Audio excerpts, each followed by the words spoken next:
nakanisi ete yozali lisu ya peuple omini biso armé omini si ba institution ya pays. Je vous dis la vérité, même les lobes à cause de la fandi assommé le café qu'il sache bien que le café on était après demain. Nauti ko sambela nzambe nauti église akoko sela mutu makambo te. La guerre a valé le sang des innocents dans ce pays. Vous avez dilapidé le compte du trésor Bobini Simbongo et à l'État avec autant de légèreté. Mais pas interpellé au pays. Il y a pas preuve. Alors ça ne valait à rien de remplacer Joseph Kabila. Vous comprendre que Kabila a battu c'est Batika Etimia. Comme il a 200 000, après moi j'acclame. Non. Tozo yoka makambo wana yake bango bazosomba kaka mapango ba oya sombi mapango na oya sombi ya minene mikolo nyos bazoboma bato mikodoko neti tozana mboka na biso te papa 60 ya pasi ya mawa. Égoïsme. Ils ont travaillé pour eux-mêmes, pour leur famille, mais ils n'ont pas travaillé pour le pays. Navengi bino na liberté comme on ngai Alexis. Tovengi bino na commune ya Mantete.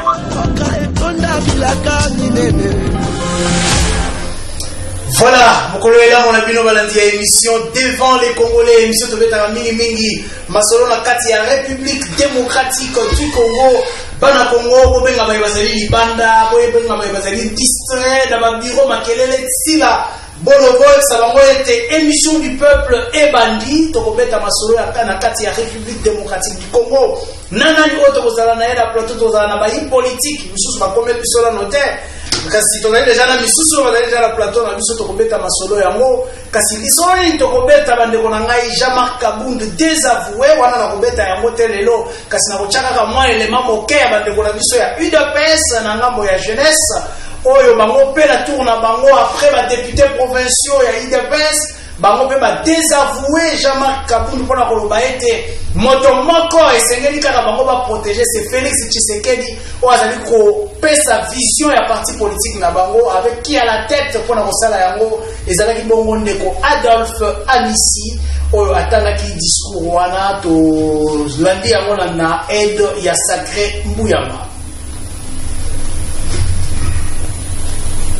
L'excellence du parti se trouve indignée et prend acte de cette décision de démission du bureau de l'Assemblée nationale, tout en appelant au président du groupe parlementaire IDPS et alliés d'agir en conséquence lors de la rentrée parlementaire de mars sous les auspices de notre autorité de référence. De ce qui précède, la jeunesse constate le dysfonctionnement créé par la décision unilatérale de celui qui est censé être le symbole de l'unité du parti et d'en faire respecter les textes réglementaires et ainsi que le manquement grave au regard du titre 10 sur le régime disciplinaire à son article 65, alinéa 3, 4, 5, 10 et 11.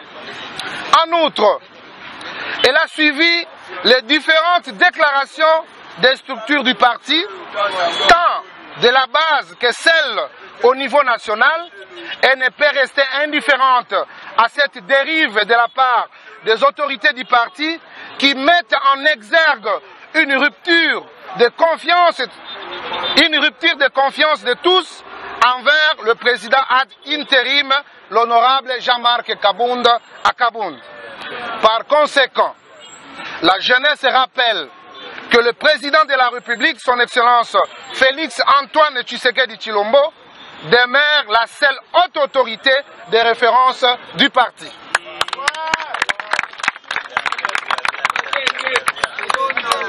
Au regard de ces retraits de confiance des structures du parti envers l'honorable Jean-Marc Kabund à Kabund, son intérim à la tête du parti tombe caduc.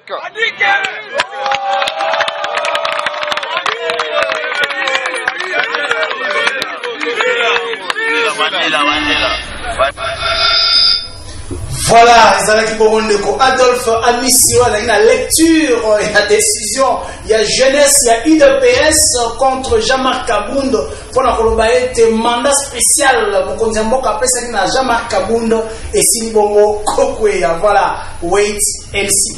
Tozela totala ce qui se passe pour attendre à côté, il y a Assemblée nationale, qui dépôt à l'émission,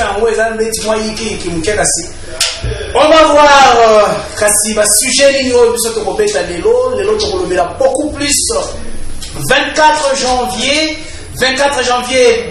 2019 24 janvier 2022 3 ans jour pour jour banda Kendeko Félix Tshisekedi le président de la République a comme bon président de la République kasi 3 ans après bilan ni tozali ko établir bilan ba congolais sika bozali nini o bino bozali ko retenir na bilan na ye bozali ko retenir nini na gestion de Félix Tshisekedi na ko fongola téléphone na ngai ba numéro bozali ko mona ko circuler awa numéro oyo ko benga na WhatsApp te benga ngai na appel normal nde to kosolola yango nde kona biso ya liboso tozali na plateau awa azali bongo na ngambo ya FCC. Il s'agit de Maître Jeff Kankou. Maître Jeff Mbotena. Mbote na yo ndeko Isaac, mbote na bakongomani nyonso bakolanda biso esika nyonso bakozwa biso na ngonga ini na bitando ike na bango na tombeli bango mbote pe na tombeli bango bolandi malamu ya émission devant les Congolais. Boni Nojek, boni ba révolutionnaire. Nojek ils ont se porté en merveille, peu dynamique progressiste des révolutionnaires dit pro na Mukuse, ils ont se porté en merveille. Je profite de cette occasion de Pessinga Maloba pour que nous allons lancer officiellement les activités à dynamique progressiste révolutionnaire d'ici peu. Déjà, ils ont un comité moko, déjà commission ad hoc moko, déjà ils ont déjà installé pour nous préparer sortie officielle. Il y a méga plateforme et c'est donné le devoir ou bien les obligations à cause ça une opposition républicaine pour les intérêts de la nation. Voilà. Alors, vous voyez que les enfants terribles du FCC. Oui, les enfants terribles du FCC, parce que nous avons accepté de porter l'étendard. Il y a un déblocage, il y a un processus électoral. De Koïza, Koyebi, Yambona, Kenemosika, Bakongoma, non, c'est Bakola, Labiso, Bazal et l'autre dessus, la gestion, Yamboka par le Félix Tshisekedi de Chilombo, déjà dans 3 ans, Bakongoma, ni Bakoze, les locaux, Moussouté, Bakoze, la Kaka, Obele, l'élection à Malunga, en 2023, pour y sanctionner le régime en place. Et là, oui, Koïko, sa bango élection, na bureau politique pardon bureau ya seni moko bien composé ya onde ko pesa bango nilisa ba kene na élection soki biso ba révolutionnaire to ba ki ko débloquer processus électoral te na kotinda ba yi ya biso te au sein ya bureau ya seni kino na date ya lelo to koloba opposition ngaketi na batote ya biso to boya ki yango to lobi non pour l'intérêt de la nation lokola kabilisme ya solo ezana kati na biso na makila nationalisme ya solo ezana kati na biso. Oui, vraiment, vraiment, je me sens à l'aise quand je parle du kabylisme. Parce que je m'identifie à Kabila et je m'identifie à combat na idéologie. Kabila, c'est d'abord les intérêts de la nation. Oui. Selon moi, selon ma Congomani, selon le bazar témoin, il faut découvrir que Kabila, c'est les intérêts de la nation avant tout. Parce que ceux qui ont intérêt de la nation, Kabila peut-être à la Mali, Burkina Faso, à la pays Moussou, le coup d'État, donc Kabila tchaki ba intérêt nation mo biso pe bato ya dynamique progressiste révolutionnaire to loba ki boy to tiela no ba intérêt ya mboka liboso to tinda ba ya biso ba kota seni ba kongomani bazo élection poto que l'élection 2023 to kena onte so to zana bureau incomplet de ko chilomba ko prétexte lo biki tala ba FCC parce que zaki ba FCC nde fala ki batinda ba normalement ba boy ko tinda ba tu balinga kabinote balinga population te ya moto kena élection te to boya ki une fois de plus histoire jugé biso coupable ya moto lobaki boy to tindi bato wana basala musala tozo ba élection dans les délais constitutionnels ya monde ba kongomani ba kozela. Très bien, merci beaucoup. Je crois vous allez à l'aise ya Robert à sujet la mission ya vélo sur le bilan de Félix Tshisekedi mais to beta ki bilan na binolopi hein. Vous allez à l'aise. Non, ça très à l'aise. Alors, prenons la première image les a pour présenter biso alternance au sommet de l'État si mandate ozongi a pour Robert Masolo yango régie image. Et la remise des symboles au pouvoir le président élu par Joseph Kabila. Quoi pense Joseph Kabila à ce moment-là? Lui qui a dirigé le Congo depuis 2001 et qui cède donc le pouvoir. Voilà, l'image est symbolique à Félix Tshisekedi. les idées doivent se bousculer dans sa tête en ce moment. La première étant, qu'est-ce que je fais aujourd'hui de ma retraite de relativement jeune chef d'État, parce qu'il n'a pas plus de 50 ans aujourd'hui et il n'est plus président. Est-ce qu'il se consacrera au Sénat sans d'autres ambitions que celle d'être un sénateur ordinaire? Est-ce qu'il se consacrera à ses fermes? Il en a quelques-unes à la fois à Kinshasa et dans le pays. Est-ce qu'il aidera sa famille politique à mettre des embûches au nouveau président, puisque en politique, il faut toujours diviser pour mieux régner. Il y a ce statut de chef de file de l'opposition qui va très probablement être accordé à Martin Fayoulou. Mais est-ce que ce ne sera pas un cadeau empoisonné justement pour faire imploser la Mouka, la coalition la Mouka, et isoler les différentes forces qui la constituent en vue d'avoir un quinquennat sans vraie opposition, excepté celle qui sera l'opposition gouvernementale, avec une famille politique différente de celle du président de la République.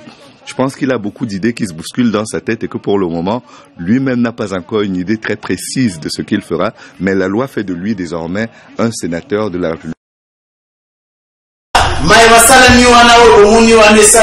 Le 24 janvier de 2019, les locaux le 25, le 24 janvier 2022. Qu'est-ce que vous retenez du bilan de Félix Tshisekedi de manière générale, in globo na bilan de Félix Tshisekedi quand on a introduire na bamona ngawa pona zala en commun accord na bakongomani nyonso bakolanda biso na baanalyste politique nyonso bayebi kota la situation politique sociale ya mboka na biso bakocontredinga te baloba ke bilan de Tshisekedi ezali malamu ndeko Tshisekedi bilan na ye ezali totalement négatif. Pourquoi? Parce que dans les 3 ans, on espérait beaucoup. Il y a l'écho Félix Tshisekedi nous amenait quelque part. Vous espériez beaucoup, personne beaucoup. Il faut pas que le bas au bas comme moi il va coloba. Tes missions et missions n'ont pas mené la namakaba comme moi il va cobenga pour bas le basso qui a solo les alliés à l'hôpital mamna coloba. La coloba quand même langage local langage qui bilan de Félix Tshisekedi dans in globo est vraiment négatif parce que il n'y a pas des actions à impact visible sur la scène congolaise, sur la population congolaise. Au bas comme moi il va coloba non aujourd'hui tous allez qui n'a point A de Félix a même sur un point C. Mais les lots tous à coup on a moins 0. Oui, bien sur le moins 0, c'est que les lots exact. Donc exact conformément à la bilan. Est-ce que c'est une stratégie à propos de Moninga Nenga Boya qui vient l'obité dans l'opposition? Donc l'opposition s'est refusée catégoriquement au Baninga Vassali. Avant il était secteur par secteur. Secteur par secteur, Nazali Congolais, à Solo, Navana, à Kinshasa, Nazali moi depuis 3 ans, il y a bilan de Tshisekedi, na Tamboli, na moi, ma province, la Somo et Belé, n'a pas jugé jamais bilan de Tshisekedi satisfaisant, ce qui n'a pas expérimenté à moté. Bah, comme moi, il va pour la Nabiso Baza, victime d'abord, il y a 3 ans, il y a des Tshisekedi. Parce que, bah, on m'a connu le Toka, que Kabila, Ibaka, bah, or, bah, Cobalt, bah, minéré, Belé. Mais les lots Tshisekedi a koyiba biso ba unité oyo ba kongomani nyonso bazali ba victime yango lelo kongomani ako kosoma sous crédit normal te akomo préféra soma méga asoma minute pour la kokima ni gram yebisanga soke loko bongo d'abord unité c'est ils ont un caractère moko social. Il y a population parce qu'ils ont moyen de communication. On ne croit pas que nous pas à l'étranger ou bien en province pour la situation des années. Mais ce qui déjà l'État congolais a pu empêcher de vivre en la sécurité, mais a crédit parce que l'unité ça fait partie du patrimoine et moto. Mais l'État, c'est dans le luxe à Koyiba. Il y a besoin de et puis ça est-ce que bilan bon protocole besoin bilan malam. Oh les autres peuple na insécurité même il y a ko crédit. Ceux qui ont moins bâti le crédit monter mané comme ko ba na activer soit ba Koyiba soit ba besoin. Donc pour dire vrai, le bilan du président de la République Félix Tshisekedi Tshilombo n'est pas vraiment satisfaisant. Au moins là ça la complaisant na ya ko ba na plateau que talaboué parce que ça na ba secteur surtout ba ni ko développer au comment là secteur mon côté ni économique ni éducatif ni secteur mon côté peut-être na éviter secteur ni niveau ngai na rolo ba ok dans la beau secteur où tous qui na point A to comme na point B to comme na point C mais secteur mon côté zali en toute franchise bilan de votre secteur des ali vraiment satisfaisant voilà teo kago ezali négatif teo kape ba ndeko union sacrée ni ba ba kanisi kasilelo nani to zali na yepo na ngambo ya union sacrée ezali bongo ndeko Ousmane Ousmane Mutombo yazali akoti pona mbala liboso na plateau na biso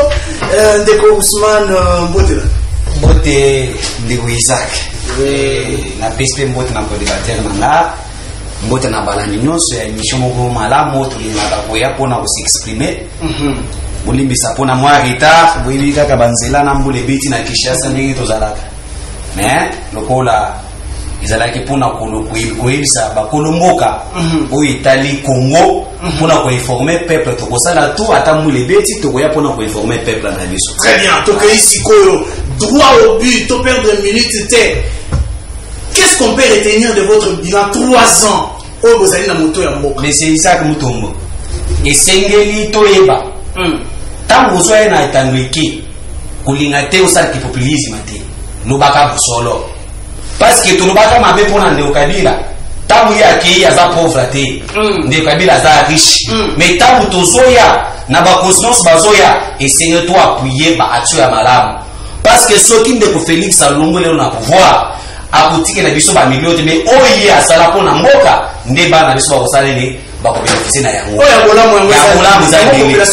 biso avec génération 4 la parti politique oyo ekamana mwana mboka Kassof Mutiamba oyo naza représentant na kata oyo esika na 3 ans ya ndeko Félix Tshisekedi ces 3 ans eza au moins satisfaisant mpona nini parce que esengeli toyeba nga naza oya nde bandeko bayeba bandi kolelela te parce que soki tobandi kolobokola obino bato ya pouvoir kolelaka te il faut tokende secteur par secteur naza wana je dois mettre quiconque au défi aya yebisaki ngai ke na secteur oyo ndeko Félix asalaki Kabila atikaki boye ntango ye aye abebisi parce que soki oyo ebisilaki na secteur oyo ndeko Félix Kabila atikaki 100 milliards ntango de Félix aye ekomi 5 milliards na kondima mais ntango botike eloko te ndeko Félix aye na 3 ans na ye tozomona ke la volonté politique oyo ezangaki bandeko ya FCC aujourd'hui et l'examina ndeko Félix azana posa ko changer mboka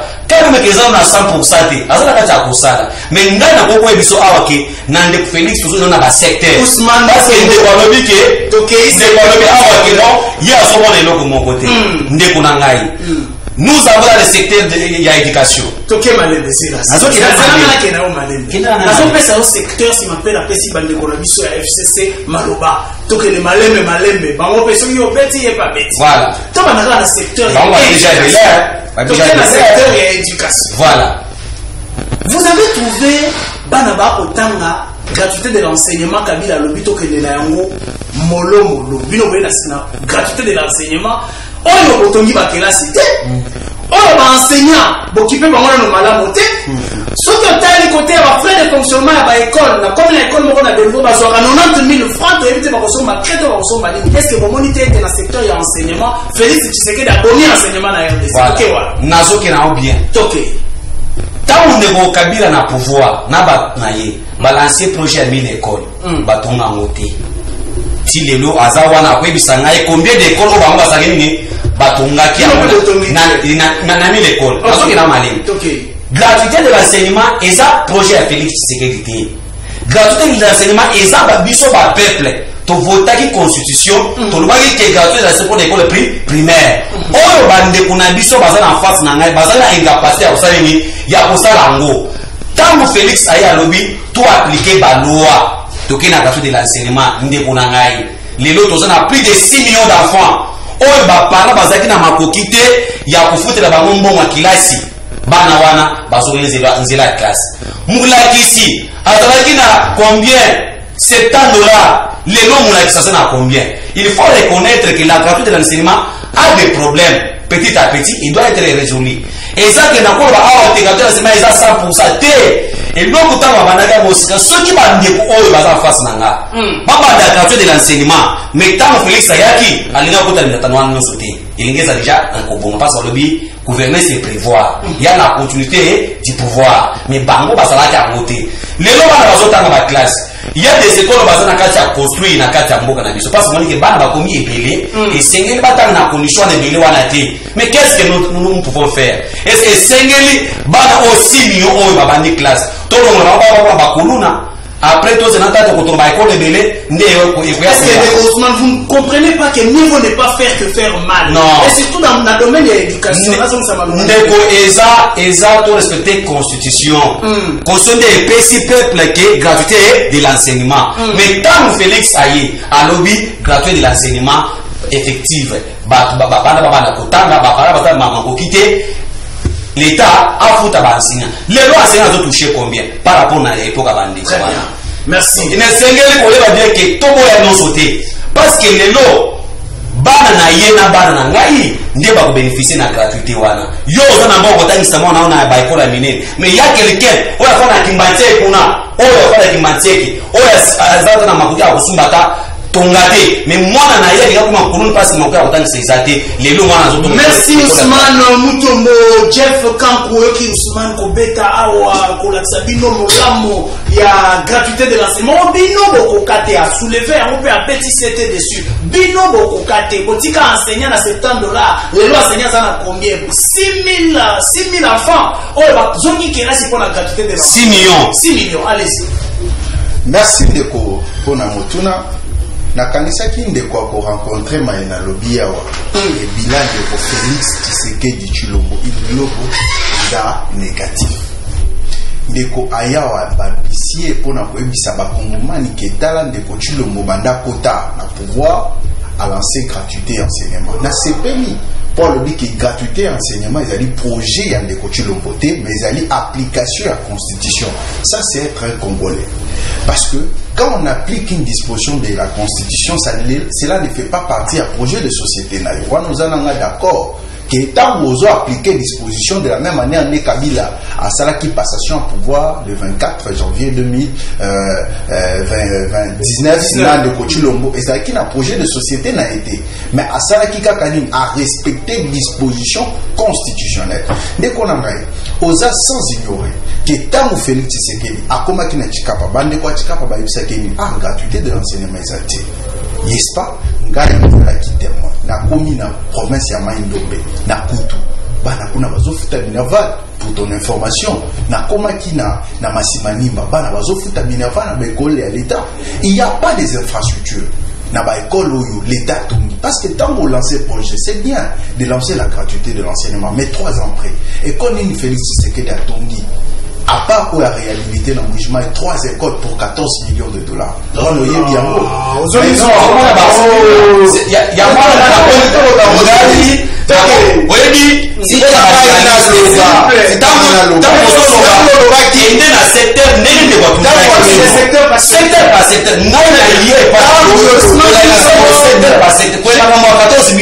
Ousmane Mutombo, vous avez un très joli carnet, vous avez un stylo pour moi. Allez, c'est ça le principe de l'émission. C'est ça le principe de l'émission. Na lokuta tende ko na ko ebisoka juste bosolo de ko Tshisekedi atongi école te ebisa na école inotongi parce que le bisinga Kabila to alobaki programme ya 14 ya pardon 1000 écoles mais la zone so ba école e beleza la réhabilité kende la triangle juste pour na ko ebiso na triangle là so zo mataki no comment l'école mo batonga kende na yolo ko kuta ba école batonga kende na Selemba ko kuta ba école kende na Masimanimba ba province belé pour na memi ni wana te ngala quand même l'école pendant mandat Kabila a ébattu kotonga école mais aujourd'hui on parle de l'éducation de Konangai pour te dire ce qu'on éviter bah université le lois en grève bah étudiants bazota raté depuis rentrée académique nous sommes dans la carte éducation c'est ça la carte éducation le président de la République a promis na bandeko ya étudiants awa na IPED il y a pas longtemps il y a pas même pas une année a essayé bango à supprimer basilabis pour remplacer par wifi en moti le lois à la ténébité de Tshisekedi Tshilombo cela comprendre qui syllabis ces années pe wifi sert à quoi et bah étudiants là il y a lancement ya transport académien ba rappeler là qui yango wana il faut les lots na ba université là so ba professeur bazo toucher combien comme salaire wana il faut et tout na Et ça fait partie à bilan non éducation de koto qui est en éducation. Ba doctoire ou bien ba homo bo réhabiliter qui n'a iniki. Les deux à servir pour na ba de ko ba route ce que j'ai à francophonie et pour ça ba la kuna. Est-ce que c'est merci na ali wana de longo ya ko ça que bilan mboka o eza bilan moko satisfaisant dans les 3 ans. Donc comment na ebisa yo ba gérer mboka par fréquentation té. Ba gérer mboka par éducation et pas. Très bien, merci beaucoup. Chacun a 3 minutes pour la remettre à secteur nous sur ton côté. Voilà, c'était l'éducation. Bino pe bato ba ebolandi biso. Téléphone na ngoko fongwa. Pour la koyamba bino, bango ba lobi kasi bino pe bolobi nini. Est-ce que bomoni gratuité de l'enseignement to bomoni ya moté? Gratuité yango ezali malabo to ezali mabe. To kobeta masolo yango motabangisa moninga te. Donc quel secteur mususu bande kolanga nous sommes dans le social. Ndeko Ousmane. Vous avez parti socialiste, UDPS n'a pas allié naïe. Bolakaki biso bolobi na biso so to komi kuna biloko ekokita. Jemine papa Tshisekedi ayaka biloko ekita ka population na bozela bino. Sur le plan social, na yiko ko rebondir sur l'éducation. Ne ko lobi ba professeur baza na grève. Ezapela na kati ya éducation toke. Nazo yebisa ndeko nanga clair. Izaka mutombo. Toke. Lorsque tozoya na média, totika ko désinformer notre peuple. Il faut tous un respect na peuple wana balanda kabiso na média. Et là est-ce que tout biso to ina média to za mayele ko leka bato bazana bandako. Très bien. Ndeko na ngai na zo biso za en face na ngai.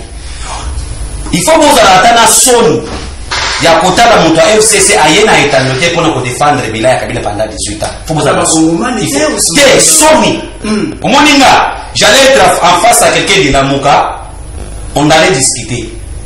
Je être en face de quelqu'un de FCC qui des fois c'est que bango basalate et ça sonne et ça balingi mboka oyote asa gère le kola ngai j'aime raconter les jeunes comme moi mais asa na busolo au moins que tant na lobby constitution na pas que ça projet à Ndeko Félix T et c'est application à la constitution il faut être honnête ndeko na ngai botiki ba homme à pendant 18 ans ya règne ya Kabila les tout puissants homme ya ba université za la ko lengeni moi j'ai fait homme les gens l'engini beaucoup de gens m'ont côté dans les hommes comment tout ça peut pas reconnaître ça quand même alors beaucoup de gens ont non papa yonanga iba au moins les sili nano ba quotité il y a des conditions ba pour ba homme ba to ba kota il y a une proposition qui soit qui ba sisi ba construction ya ba infrastructure ya j'ai de la francophonie ba koki kodefa nano ba homme ba utiliser ça ba kei ba kosalele ba koreki ba ekotika na bongo mais pendant l'histoire de Kabila isaka motongo homme ba utiliser ça kilo lingeni poubelle de l'autre côté on ata na douche on ata fufu et ça na kati ya bila ya Ndeko Félix. Très bien, on consomme presque 2 minutes tous au moyen social. Bon on va dire que secteur par secteur ndeko na ngai tangu tozolo bana social eza nini et c'est que ba kongomani ba bieke social ezaka ba kolia lipa te parce que social c'est le bien-être. Il faut que social soit conforme à Kamunyo moi to bi awa ya gratuit dans le cinéma et continue nini na social autre na ba enseignement université primaire secondaire université et ça na kata social soit englobé bumutu ya mutu. Les docteurs sont dans la carte sociale, la sécurité sont dans la carte sociale, Moussala Manoma sont dans la carte sociale, et Bande Bakansaka sociale, ils ont lipa, ils ont bon côté. Parce que tant que vous avez lipa, ils ont monté dans est, ils ont pour ça qui met ça nini, écoute, ils sont dans la carte sociale. Et moi, notre Sénat, on est allé social, non, on a un secteur, ceux qui va secteur est simbi, et fandi, n'est pas et là, il y a social à madame. Ndeko Félix Tshisekedi azawana azobunda pona social ya peuple oyo banguna ya peuple basala kiti azana meshi mangai mais social na koloba awote na etandote kiti eza positivité ndeko ngai azobunda pono lengene ke congolais oyo azosala musala a se retrouver na accorder 30 secondes na zota lesio kala moko un congolais oyo abandaki kosala te azosala musala na matricule bafuta kayete pendant le règne ya M. Kabila. Aujourd'hui, il y a 22 870 agents de l'État oyo bazo toucher mo na bango na mois de janvier. Oyo bango pendant 18 ans basala kete papa wana banda ko lelo lengeni.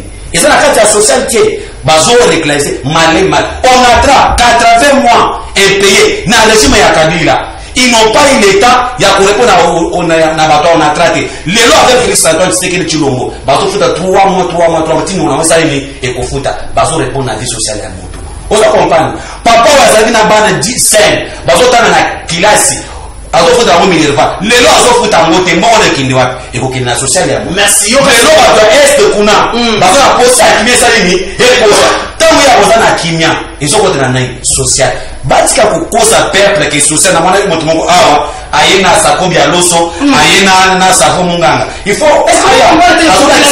la bilonde na bloko ya wenze le panier de la ménagère kabila tika kia ngo wapi lelo tozali wapi ndesika po presso za kozina na lobby pour ça clair ndeko isa ezamba na liboso te oyeba nde Ousmane Mutombo aza leader d'opinion na ko ba sentimenti ino sacré so de zotambola te na ko ba zotambola te parce que nous voulons que année autre ça na besoin année sociale pour le peuple congolais o bande ko baza en face na ngai toyebane tango to bima awa to kosolata na ndenge na biso ba répondre na sociale ya peuple congolais te na epoma na bango ba bomimi ba o ya bango biso ba mi ba wana ngoyekasa jalobi nini pona yeba bien ngoyekasa jalobi tango pinga kasi na bimisi musolo 26 millions de dollars américains pour ba renforcer miba botu na ministre à l'époque à Bolulu ya mine balobaki baboyaki c'était l'ordre de la politique bato wana bakufa na nzala na ba famille na bango SNCC bobumaki onatra bobumi et donc mon côté botika na mboko ezo fonctionner te ubokolo boye ko social le ndengeni botika ata olenge Félix azokende donc ba résoudre malé ngai na kwa ko bisa peuple awate Félix a fait ça pour ça te mais volonté wana eza ba action ya malé ezokende peuple congolais ba continuer ko pese confiance na linga pesa kama ndo merci pour el kamona tendo moko 5 secondes de kuna ngai yo nanga tozaba kolomboka oyo mweta kabila za millionnaire tozali nanga ba pauvre to soutenir ba action ya malamu ata Félix na pouvoir au na Congo te oyo ko permettre tawo ya kulungwa peuple congolais tali ba bénéficier na ya ndeko Jeff oyo ndenge ba betio wala bike yo kutuma mambo social ko be akolo bate onde bo mimboka oda e president ba mimboka ekufite mais ekufa na époque ndeo ya bino ba miba ekufa ya monde ko tsanzala la SNCC ekufa on a trait ekufa boteka ba port. Est-ce qu'aujourd'hui on peut dire que Tshisekedi Gaza pour 130 carrières minières chez Camille, Boteka 120 carrières, 126 carrières minières chez Camille. Ndeko Jeff, vous êtes dans votre temps de parole. Donc il demande que les locaux sociaux exactés. Bongi to ekufi lisusu koleka toke. Merci Ndeko. Tant Ndeko abana koloba na zaki kimia na zola na ere. Yé pas vous la kimia ko. Dans la ligne vous pas respecter devant. Za kimia. Za kimia. Na za kimia Ndeko. Ndeko Isaac. Mais le côté Loko Ndeko azoyeba te que Félix Tshisekedi nous a fait perdre inutilement les 3 ans à la tête du pays. Et j'espère aussi ça sera aussi le cas à fin à mandat que ce mandat ici dans la mandat moro inutile pour la population congolaise parce que le peuple ne se retrouve pas et le peuple ne s'identifie pas dans le mandat. Ça il faut le dire. Il faut y avoir.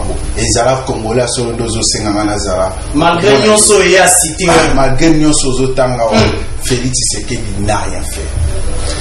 Alors, on a une question simple, sociale à Congolais.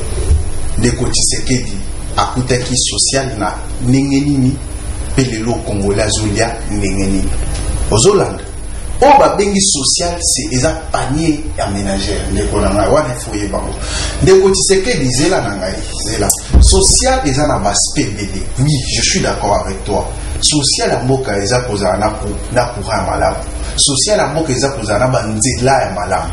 Social, la moka, ils ont coqué na ouende, fait poser un bloc colia na malade. Colia na nzala na yo. C'est ça aussi social, la moka. Les lois, ils sont en déconangaï. Pour aller simplement na oyo bino molobi les lois vous inventez les lois tout ça la maximisation de la recette parce que peut-être au ça quand déjà on a défoncé les lois réserve d'échange au bisoto kokakité oui vous allez mettre à vous zoé ba kokoya na nzela wana ya on déjà anticiper mais il faut y ba loko moko du moment où le Kabila va s'inventer pour l'augmentation en PIB dans Mboko parce que Kabila coûte PIB dans Mboko na biso soko éviter nasé à Matissango tant que dollar dans Mboko va change jamais na 90 na 9000 francs aux ana $10 Kabila zaki na pouvoir. OK yo bandai kosomba lipa na combien et le lozo soma on a combien sardine bandai kosomba na combien le lozo soma on a combien arrêtez que Kabila peut atika qui on a 16 on a ngai to ke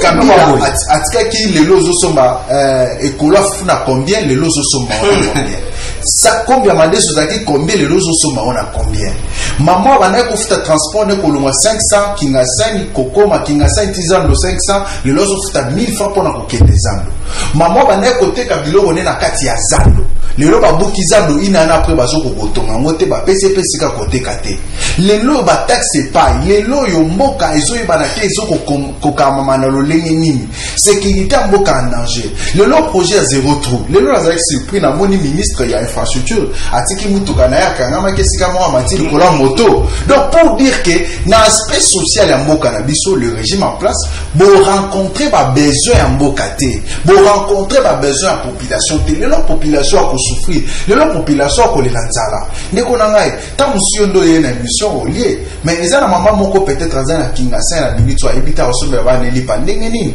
parce que mongo e komona na te mongo e ko circuler te olozo inventaire ba fonctionnaire combien payer autant de fonctionnaires payés mais ebisa ma fonctionnaire en zozo combien moi j'étais à la banque récemment na kenda ko sala retrait en mongo moko boy na petit fonctionnaire mo bazo futé 180 000 francs de konanga 180 000 francs Zéland de Konangai. Dans 180 000 francs à l'époque, il y a des Kabila, les acquis 100 $ pour la fonctionnaire. Mais les loyaux, 100 $. Et ça, 180 000 francs, ils ont la valeur à 100 $.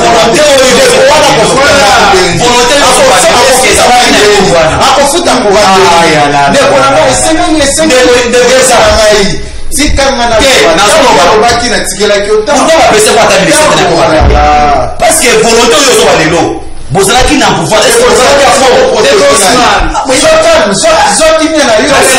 ki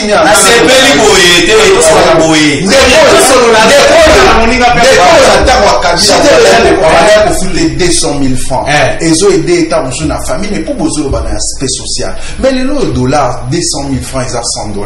De quoi attendre so na ko 200 000 francs na valeur il y a 120 $ ou bien 130 $. Le ba fouté 200 000 francs et matité kitité bisanga lelo avec tout ya dollar de quoi na refuta ndakunde akofuta mining akofuta courant ndeni bana ne ba okende classe ba ofuta transport bien sûr ouais bisanga tam sous gratuité zo contribuer na social à ba mais ye bisanga transport le zo futa mana combien le loto à carburant et bien go carburant ko ezote kama le combien c'est dans votre Zama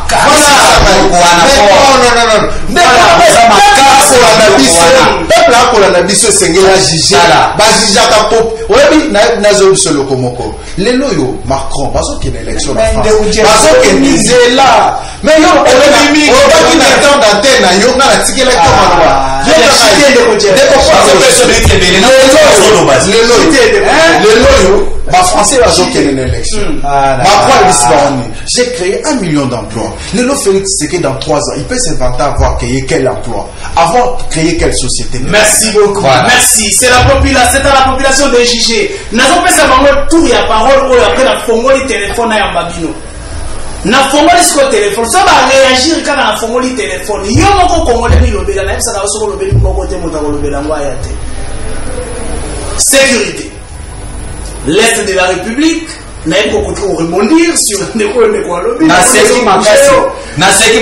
sécurité tozali wapi Félix Tshisekedi aye alobi na kopesi fo kopesa bomo inangai pona est ya république na kopesa ya voilà kasi lelo oyo tozali wapi bande ko ba ko continuer to ki ba armée ougandaise ba koti na règle na ye que se passe-t-il est-ce qu'on peut dire aujourd'hui que vous êtes incapable de sécuriser est avec nos militaires toki ndeko Isaac na sepeli bakongomani balanda biso bien ndeko Jeff soko ozalaki ata ministre à l'époque wana ilingi ezala bien ndeko parce que makanisi oyo lelo ozoloba bosalaki yango te pendant 18 ans ndeko Jeff ozalaki kwa bita bazoloba baministre wana chakala batako boye ba anti shadari kuna je comprends oza elenge lokolanga otani lokolanga notre société ke ndeko totali ba classe tozwa misala malamu totonga mboka na biso mais bat oyo zakuna bazali na bolingwante yaka na génération 4 la fono ose manifeste très bien tout que sécurité nazo bande boinde kuna ngai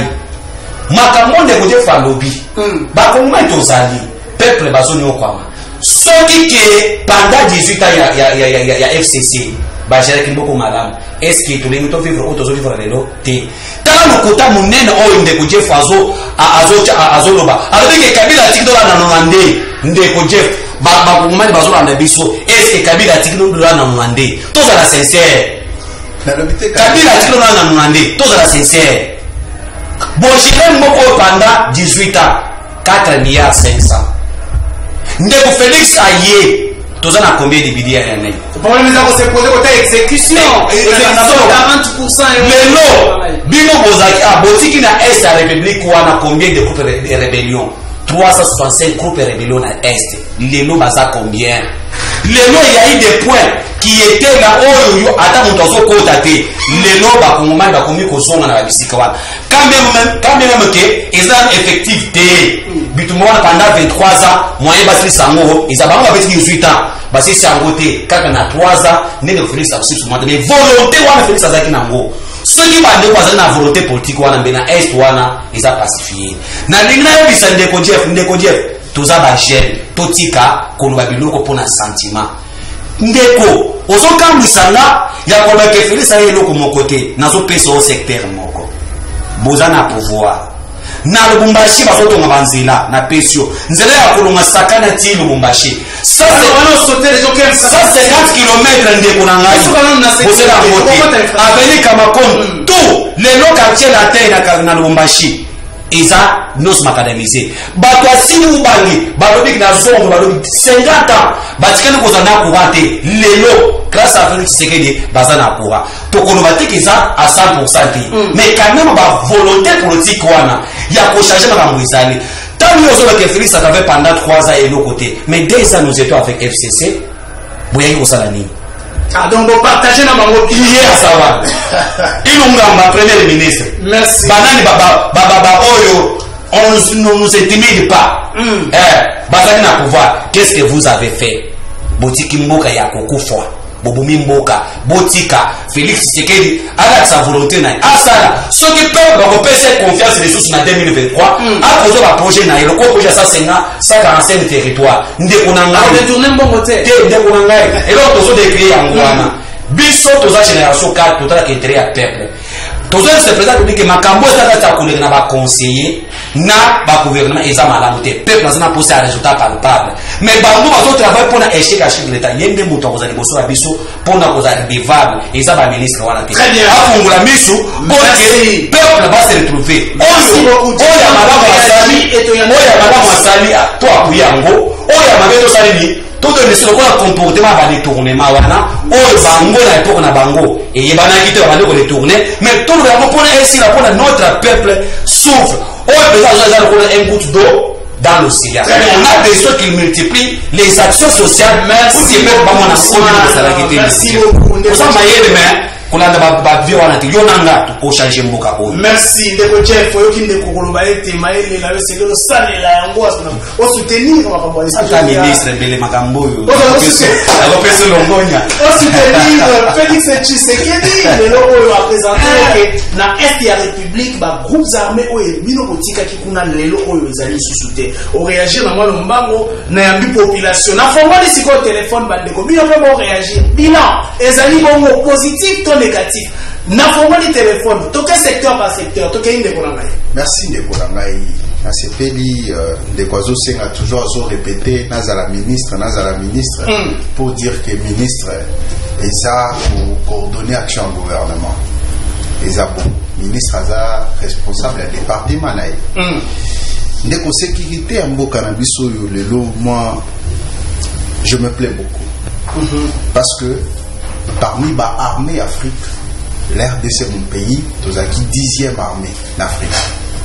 9e que Joseph a 9e RDC plutôt.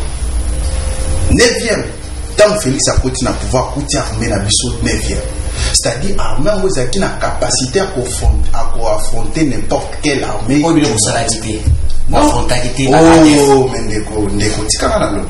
s'il vous plaît, d'organiser l'armée wana to memiango 9e d'Afrique. Na livre nazo tambwa nango yo condensé à la presse ya Joseph Kabila. dans les 3 premières années à pouvoir, il y a Ndeko Joseph Kabila Kabangi, dans le livre. Kabila dit ceci, il est fier d'avoir réunifié le pays. Après avoir atrocité au Kabila Koutaki dans l'année 2001, Kabila est en continue à pouvoir. Koutaki Mboka n'a biso déchiqueté en républicaine sur l'histoire. Koutaki Mbemba et Paï, RCD Paï, Moussa na Moussikuna, Okobosa na guerre il y a 6 jours. Oisalama na Kisangani. Kabila fait de ses efforts pour ramener le pays. Tous on a 2 443 000 kilomètres carrés tous en Angola. Kabila fait de ses efforts pour former l'armée congolaise pour qu'ils soient capables d'affronter n'importe quelle armée. Mais le lot Félix Tshisekedi est en commun à pouvoir. On est pour ça l'effort que l'armée n'a besoin de matali sous. Mais c'est Félix Tshisekedi qui part signer des accords avec l'Ouganda. L'Ouganda qui nous a menacés pour la balkanisation de ce pays. Et Rwanda, Tokobo Sanangote. Jamais bateau va menacer Bisso. Baluka va monter la Bisso patrie. Il va monter le lot, Toko ça va en confiance pour confier sécurité à Bakongoma et à Estambo. Très bien. De quoi ce monde et pas à Yondo Zawana. Est-ce que ce ticket là, mon voisin a coaché la sécurité Nanda? Et ça comme une de sécurité. Mais là, c'est Félix Tshisekedi qui nous a livré entre les mains de Rwandais, entre les mains de l'Ouganda. Ce qu'on a évité, aéroport et à Goma, n'a pas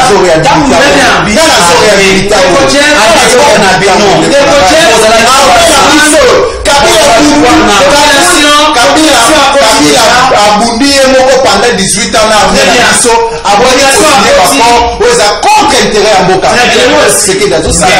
merci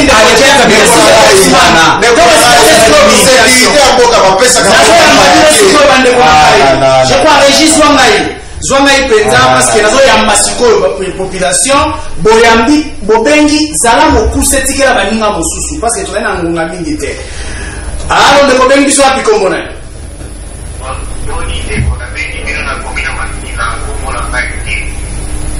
tozo kayonde kona ngai la participation de la basura politique mazota na banda politique et va na mudeli de banka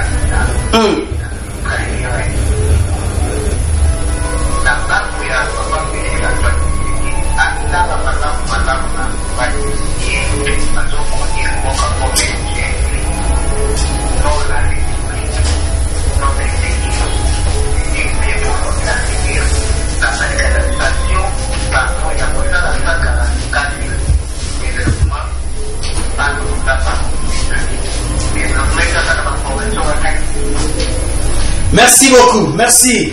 Soit 30 secondes de Kolobaka essentiel. Voilà. Allons de Koben Bissou qui combonne.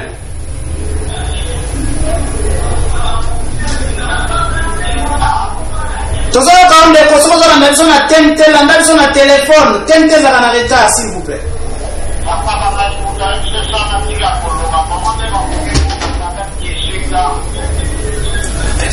Merci.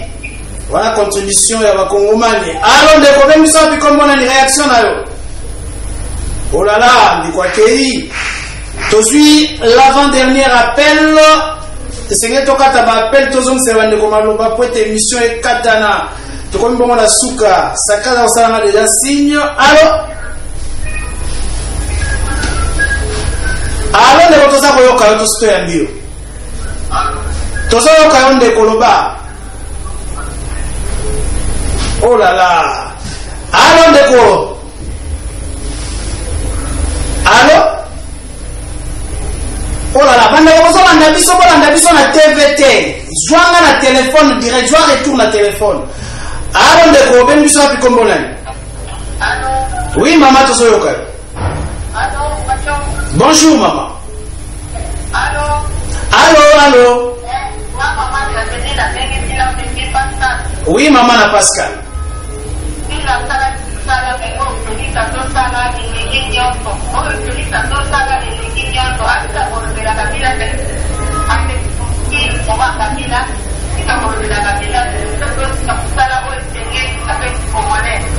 Merci beaucoup. Voilà ndeko alobi ete Kabila salaki na ye mais appel ya suka penzo koto ya suka tozomiseli bandeko maloba mpona koclore alobi ete Tshisekedi asali nde aleki Kabila. Voilà, ça c'est ça oyo ndeko alobi. Alors ndeko bengi biso wapi kombo nani? Allo? Oui, ndeko nanga depuis Kimbanzeke, votre réaction?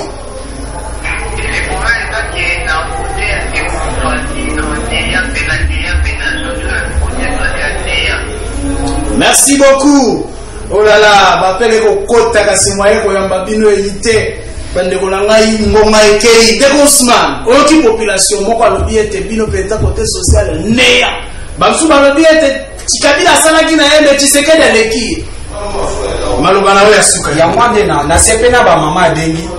Na sepeli mama oya bengi Jacqueline wana lobi aza fonctionnaire. Oyo Félix asali Kabila salaka ngote. Je pense que vous avez parlé de Oyo, à ce moment changement.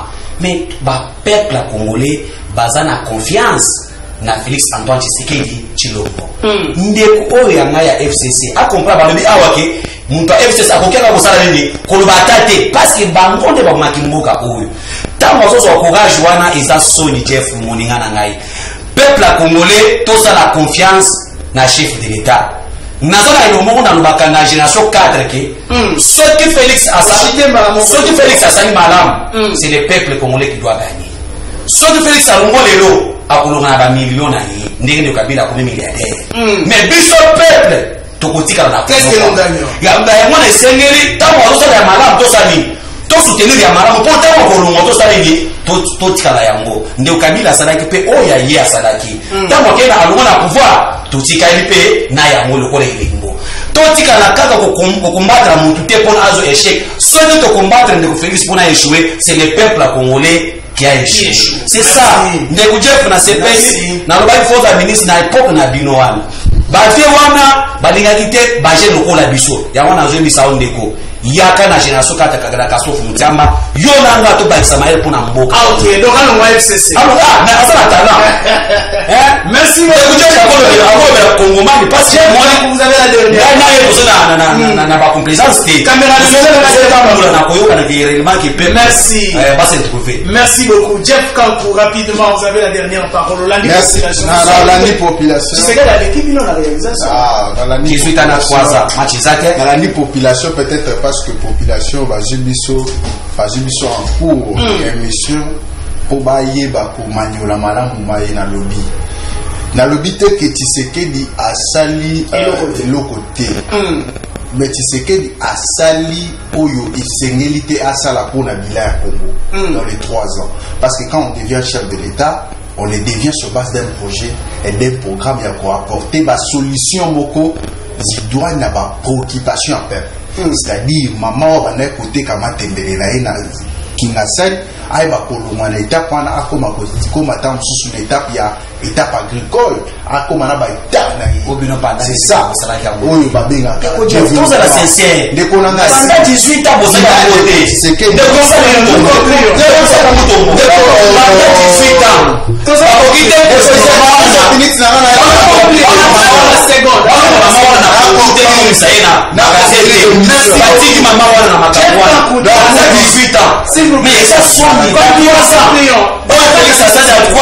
j'ai dans les allez pour dire vrai de cause à la qu'il faut moninga na ngai vous avez un mot de solo babi wana peso na la biso de kola otiki ba koso ta matera ba vision fuita utazana na kola makate wana bika kozo sekino bosala mala conclusion de cause mais koza nini allez-y ndeko en conclusion Kabila n'était pas du tout parfait lui-même à le bas on a sous commandant naïe que oiseau regretté c'est pas de changer l'homme congolais le roi yo aux heures qu'on y est bilan et on a mis ça pour Kabila pécho au courant couper ça peut-être n'amouté pendant au c'est qu'elle a merci alors donc pour dire vrai des Congolais n'a quoi jamais la union sacrée pour Félix Tshisekedi azosa le logoté dans les 2 ans on peut merci